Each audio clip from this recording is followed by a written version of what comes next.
मैं कुछ पढ़ रही थी तभी मुझे कुछ ऐसा मिला जो मैं आपसे शेयर करना चाहती हूँ।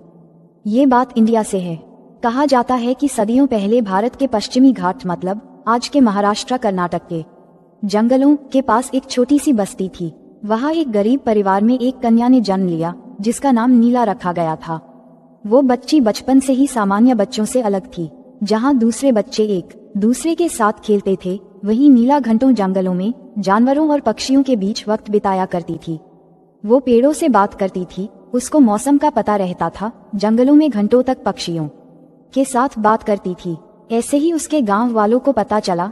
गांव वालों ने देखा कि नीला पक्षियों के चहचहाने पर मुस्कुराती थी, जैसे वह उनकी बातें समझ रही हो। लोक कथाओं के अनुसार उसने कठिन साधना के माध्यम से ज्ञान विद्या और प्रकृति के गुप्त रहस्यों को सिद्ध कर लिया था।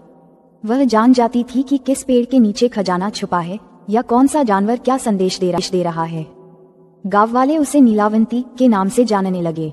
नीलावंती को डर था कि उसकी मृत्यु के बाद यह अनमोल ज्ञान लुप्त हो जाएगा, इसलिए उसने अपना सारा अनुभव और सिद्धियां एक ग्रंथ में लिख दी, जिस ग्रंथ का नाम नीलावंती रखा गया। इस ग्रंथ में उसने 4 मुख्य चीजें लिखी थीं: पशु पक्षियों की भाषा समझना, गड़े हुए खजाने को देखने की शक्ति, अदृश्य इनविजिबल होने का तरीका, भविष्य जानने की विद्या। कहानी का डरावना मोड़ यहाँ आता है कि कहा जाता है कि जब उसने ये ग्रंथ पूरा किया तो उसे एहसास हुआ कि अगर यह ज्ञान किसी गलत इंसान के हाथ लग गया तो दुनिया तबाह हो जाएगी। उसने अपनी शक्तियों से उस ग्रंथ को कीलित कर दिया, मतलब कि श्राप दे दिया।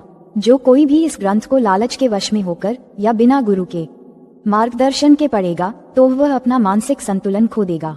उसको पता था कि लोग इसका गलत इस्तेमाल करेंगे, तो नीलावंती ने खुद के लिखे ग्रंथ को श्राप दे दिया।